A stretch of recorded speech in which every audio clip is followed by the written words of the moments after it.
एक छोटा सा विनती है, ये सामने के साथी थोड़ा सा ज्यादा एक्साइटेड हो रहे हैं, तो इसको बाउंड्री को मत तोड़िए प्लीज, पुलिस को परेशानी हो रही है। इस बैरिकेडिंग को मत तोड़िए, पुलिस को बहुत परेशानी हो रही है। ये आम आदमी की सभा है, हमें पूरे अनुशासन के साथ बर्ताव करना है।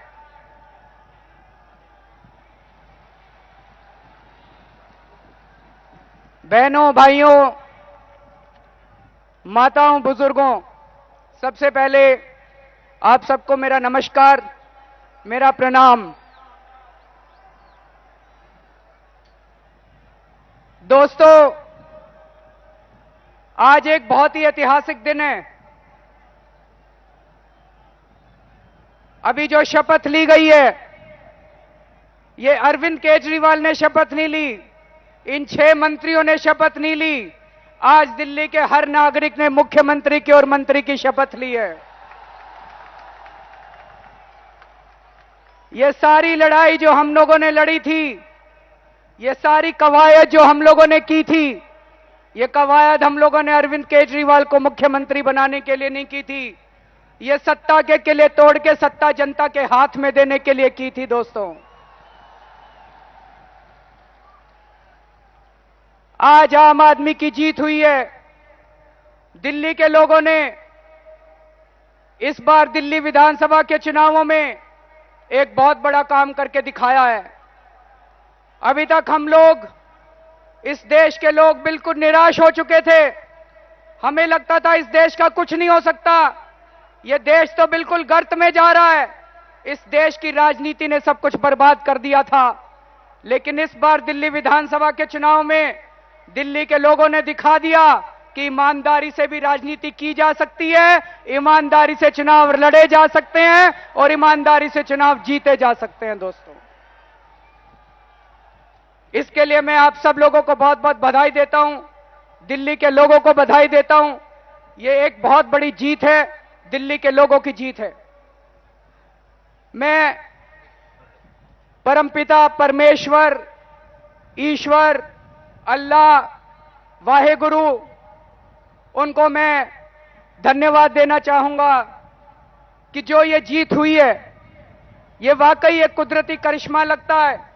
नहीं तो आज से 2 साल पहले हम लोग सोच भी नहीं सकते थे कि इस देश में ऐसी क्रांति आएगी जब हम भ्रष्ट पार्टियों को उखाड़ के फेंक देंगे और असल में जनता का राज स्थापित होगा।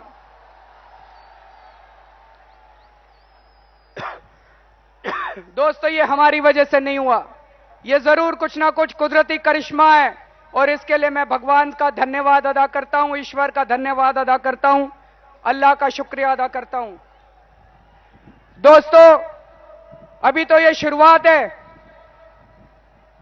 अभी तो केवल आम आदमी की सरकार बनी है।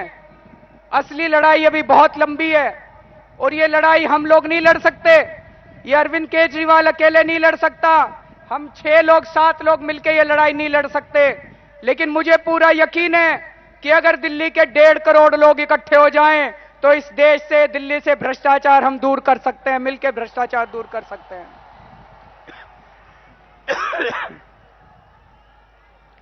दोस्तों, हमें यह बिल्कुल गुमान नहीं है, हमें यह बिल्कुल घमंड नहीं है कि सारी समस्याओं का समाधान हमारे पास है।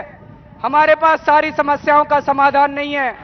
भगवान ने सारी बुद्धि हमें नहीं दी है। हमारे पास कोई जादू की छड़ी नहीं है कि आज सरकार बनेगी और कल सारी समस्याओं के समाधान हो जाएगा। लेकिन हमें यह पूरा यकीन है कि अगर दिल्ली के 1.5 करोड़ लोग इकट्ठे हो गए तो ऐसी कोई समस्या नहीं है जिसका समाधान हम लोग मिलकर नहीं निकाल सकते। तो दोस्तों, अब हम लोगों को दिल्ली एक साथ मिलकर चलानी पड़ेगी। अब सरकार ये 7 मंत्री नहीं चलाएंगे, सरकार कुछ अफसर नहीं चलाएंगे, सरकार कुछ पुलिस वाले नहीं चलाएंगे। अब हम ऐसी व्यवस्था कायम करेंगे दिल्ली के अंदर कि 1.5 करोड़ लोग मिलकर सरकार बनाएंगे और 1.5 करोड़ लोग मिलकर सरकार चलाएंगे।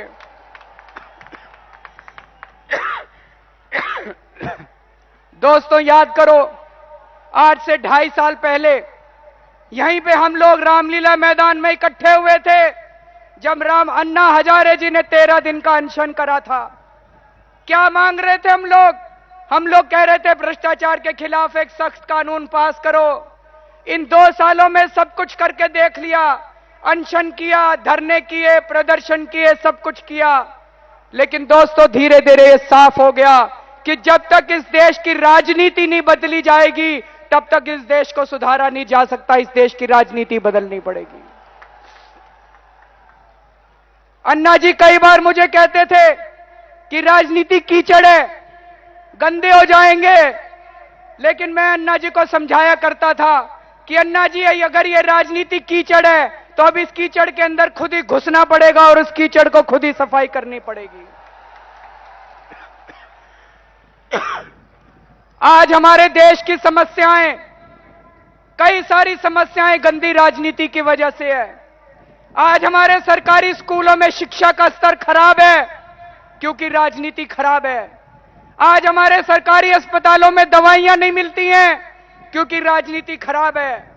आज बिजली के बिल ज्यादा आते हैं क्योंकि राजनीति खराब है, क्योंकि मंत्री मिले हुए हैं। आज पानी नहीं आता है क्योंकि राजनीति खराब है। आज सड़कें टूटी हुई हैं क्योंकि राजनीति खराब है। दोस्तों इसी राजनीति को साफ करने के लिए हम सब लोग निकले हैं और आज का दिन उस जर्नी में एक बहुत ही ऐतिहासिक दिवस है। पिछले 2 साल से संघर्ष कर रहे हैं और इस संघर्ष में हमने अपनी एक बहुत ही जाबाज साथी संतोष कोहली को भी खो दिया। संतोष कोहली शहीद हो गई, लेकिन आज हिंदू धर्म में कहा गया है कि शरीर मरता है लेकिन आत्मा हमेशा जीवित रहती है। आज संतोष कोहली की आत्मा जहां कहीं भी होगी, अगर वो हमें देख रही होगी, अगर वो सुन रही होगी, तो वो खुश होगी कि उसकी शहादत बेकार नहीं गई और दिल्ली वाले उसके संघर्ष को आगे ले जा रहे हैं। आजकल कई लोग मुझे कहते हैं कि अरविंद जी सतर्क रहना क्योंकि अफसरशाही आपको सफल नहीं होने देगी। मैं ये नहीं मानता। पिछले कुछ दिनों से मैं दिल्ली के कुछ अफसरों से मिला हूं और साथियों ये मुझे कहने में बिल्कुल हिचक नहीं है कि अगर कुछ चंद लोग भ्रष्ट हैं तो अधिकतर अफसर बहुत ईमानदार है और वो देश की सेवा करना चाहते हैं। और आज दिल्ली की अफसरशाही के सामने भी एक बहुत बड़ी चुनौती है। दिल्ली की अफसरशाही को दिल्ली के लोगों के साथ मिलकर देश के लोगों को यह दिखाना पड़ेगा कि अगर सारे देश के लोग इकट्ठे हो जाएं, सारे अफसर इकट्ठे हो जाएं, जनता इकट्ठी हो जाए, नेता इकट्ठे हो जाएं, तो हम इस देश को भ्रष्टाचार मुक्त बना सकते हैं, गरीबी से मुक्ति दिलवा सकते हैं। मैं केवल अपने मंत्रीगण से, अपने कार्यकर्ताओं से, अपने विधायकों से एक प्रार्थना करना चाहूंगा, हाथ जोड़ के विनती करना चाहूंगा कि कभी ऐसा ना हो कि हमारे मन में घमंड आ जाए। कभी हमारे मन में कभी घमंड नहीं आना चाहिए। ये मंत्री पद का अगर घमंड आ गया, विधायकी का घमंड आ गया, तो दोस्तों फिर उस दिन हमारा ये सारा संघर्ष बेकार हो जाएगा। आज ये आम आदमी पार्टी दूसरी पार्टियों का घमंड तोड़ने के लिए बनी है। कहीं ऐसा ना हो कि एक और पार्टी को हमारा घमंड तोड़ने के लिए जन्म लेना पड़े।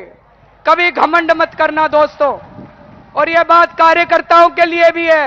आप अपने इलाके में जाओगे, अपने मोहल्ले में जाओगे, अपनी गली में जाओगे, सबसे हाथ जोड़ के विनती के साथ, विनम्रता के साथ आपको काम करना है, सबकी सेवा करनी है। हम मंत्री बनने के लिए नहीं आए थे, मुख्यमंत्री बनने के लिए नहीं आए थे, विधायक बनने के लिए नहीं आए थे, देश की सेवा करने के लिए आए हैं। और यह सेवा भाव हमें कभी नहीं भूलना अपनी जिंदगी के अंदर। दोस्तों आज हम सब लोगों ने मिलके, इस देश की जनता ने मिलके, दिल्ली की जनता ने मिलके बड़ी बड़ी ताकतों को ललकारा है, भ्रष्ट ताकतों को ललकारा है, सांप्रदायिक ताकतों को ललकारा है। दोस्तों ये सारी ताकतें चुप नहीं बैठने वाली। ये हमारे सामने तरह तरह की अड़चनें अड़ाएंगी। मुझे कई सारी खबरें मिल रही हैं, अभी उनका जिक्र करना यहां ठीक नहीं है। ये तरह तरह की अड़चनें अड़ाएंगी, लेकिन दोस्तों सच्चाई का रास्ता कोई आसान रास्ता तो होता नहीं है। सच्चाई का रास्ता तो कांटों भरा होता है। जैसे आज तक हम लोग सारी चुनौतियों का सामना करते आए हैं, उसी तरह से दिल्ली की जनता मिलके आने वाली सभी चुनौतियों को स्वीकार करने के लिए तैयार है, आने वाली सभी चुनौतियों का सामना करने के लिए तैयार है। दोस्तों,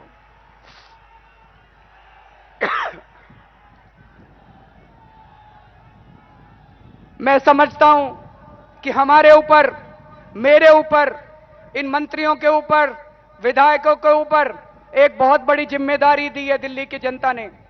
जैसा कि मैंने कहा कि ये जिम्मेदारी हम अकेले पूरी नहीं कर सकते, जनता के साथ मिलकर करेंगे, जनता के साथ मिलकर दिल्ली की सरकार को चलाएंगे। लेकिन जिस तरह से दिल्ली की जनता की उम्मीदें और आशाएं बढ़ गई हैं, कई बार डर लगता है मन में। और मैं भगवान से प्रार्थना करना चाहता हूं कि फल तो हमारे हाथ में नहीं है, हम सफल होंगे कि असफल होंगे ये हमारे हाथ में नहीं है, किंतु हे प्रभु हमें सद्बुद्धि देना, हमें साहस देना कि हम कोई गलती ना करें, जाने अनजाने में कोई गलती ना हो। और मुझे पूरी उम्मीद है कि अगर हम सच्चाई के रास्ते पे चलते रहे तो अंत में सच्चाई की विजय अवश्य होगी।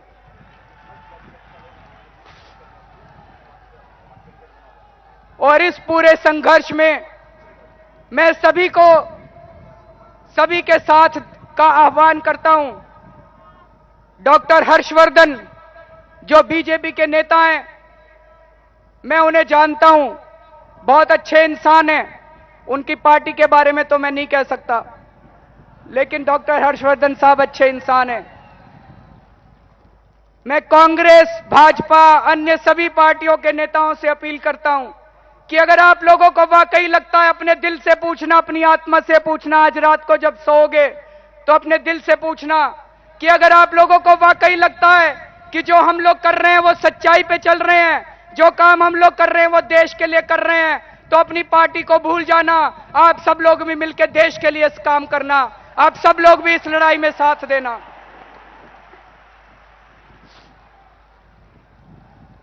अभी विश्वास मत का प्रस्ताव आएगा, एक हफ्ते के बाद कॉन्फिडेंस मोशन होएगा।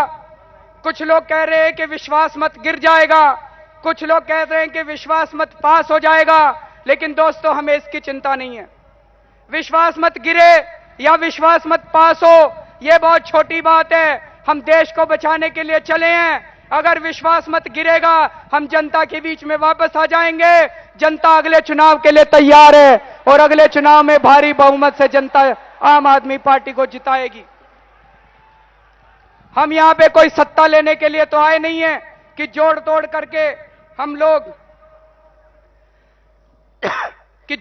करके हम लोग सरकार बनाएंगे। हम कोई पैसा कमाने लिए नहीं आए, हम सत्ता के लिए नहीं आए, हम अपने अपने कैरियर छोड़ के आए हैं। तो विश्वास मत पास हो या विश्वास मत फेल हो, हमें इसकी कतई चिंता नहीं है। चिंता दूसरी पार्टी वाले कर रहे हैं, उनमें काफी तोड़फोड़ चल रही है, उनमें काफी लड़ाई झगड़े चल रहे हैं। साथियों, अंत में मैं केवल यह कहना चाहूंगा, पिछले 2 साल से इस देश के अंदर कुछ बहुत ही अद्भुत हो रहा है। जब अन्ना हजारे जी आए थे, यहीं पे अनशन पे बैठे थे, सारे देश के लोग सड़क के ऊपर उतर के आ गए थे। ऐसा कैसे हुआ? मैंने बहुत सोचा, जरूर कोई ना कोई कुदरत का चमत्कार है, भगवान का चमत्कार है, अल्लाह का चमत्कार है, ईश्वर का चमत्कार है। पिछली साल जब दामिनी का बलात्कार हुआ, सारा देश सड़कों के ऊपर आ गया।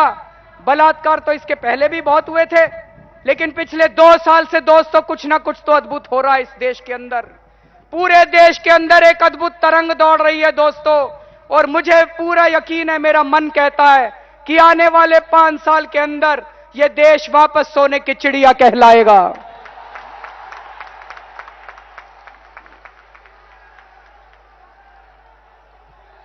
दोस्तों, अब हम सब लोगों को मिलकर दिल्ली को बदलना है, लेकिन आज हम एक कसम खा के जाएंगे यहां से, और वो कसम मैं खिलाऊंगा आप सब लोगों को।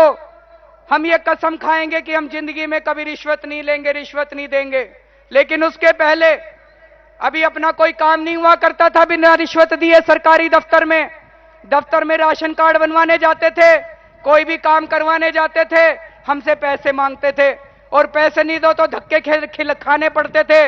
लेकिन आज मैं यहां से ऐलान कर रहा हूं कि अब अगर किसी दफ्तर में जाओ और अगर आपसे कोई पैसे मांगे तो मना मत करना। उससे सेटिंग कर लेना। हम आपको एक फोन नंबर देंगे, 2 दिन के अंदर फोन नंबर ऐलान कर देंगे। आप तुरंत फोन नंबर पे बता देना और हम सभी रिश्वत लेने वालों को रंगे हाथों पकड़वाएंगे। कोई रिश्वत मांगे, रिश्वत देने से मना मत करना, उसको पकड़वा देना रंगे हाथों। और आपका काम करवाने की जिम्मेदारी मेरी है, आपका काम मैं करवाऊंगा। आप उसको रंगे हाथों पकड़वाना और आपका काम मैं करवाऊंगा। सारी दिल्ली आज ठान ले कि हम ना रिश्वत देंगे और ना रिश्वत लेंगे। दोस्तों, अब हम कसम खाएंगे। मैं एक एक लाइन बोलूंगा और आप मेरे पीछे पीछे बोलोगे। मैं कसम खाता हूं कि अपनी जिंदगी में ना कभी रिश्वत लूंगा और ना कभी रिश्वत दूंगा। एक बार फिर दोहराएंगे। मैं कसम खाता हूं कि अपनी जिंदगी में ना कभी रिश्वत लूंगा और ना कभी रिश्वत दूंगा। और अंत में, जैसा कि मैं हर बार, हम लोग अंत अपनी पार्टी की प्रार्थना से करते हैं। हमारी पार्टी की प्रार्थना से मैं एक एक लाइन बोलूंगा, जैसा मैं हर बार बोलता हूं। मैं गाता बहुत खराब हूं और मेरी आवाज भी बहुत खराब है, लेकिन मैं एक एक लाइन बोलूंगा।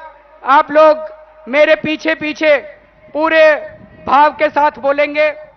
इस प्रार्थना के बोल बहुत अच्छे हैं। ये प्रार्थना बताती है कि हम किस तरह का भारत चाहते हैं, हम किस तरह का समाज चाहते हैं। इंसान का इंसान से हो भाईचारा, यही पैगाम हमारा, यही पैगाम हमारा। इंसान का इंसान से हो भाईचारा, यही पैगाम हमारा, यही पैगाम हमारा। हर एक महल से कहो कि झोंपड़ियों में दिए जलाए, हर एक महल से कहो कि झोंपड़ियों में दिए जलाए। छोटों और बड़ों में अब कोई फर्क नहीं रह जाए, छोटों और बड़ों में अब कोई फर्क नहीं रह जाए। इस धरती पर हो प्यार का घर घर उजियारा, यही पैगाम हमारा, यही पैगाम हमारा। इंसान का इंसान से हो भाईचारा, यही पैगाम हमारा, यही पैगाम हमारा। भारत माता की जय। इनकलाब जिंदाबाद, इनकलाब जिंदाबाद। वंदे मातरम, वंदे मातरम। बहुत बहुत शुक्रिया।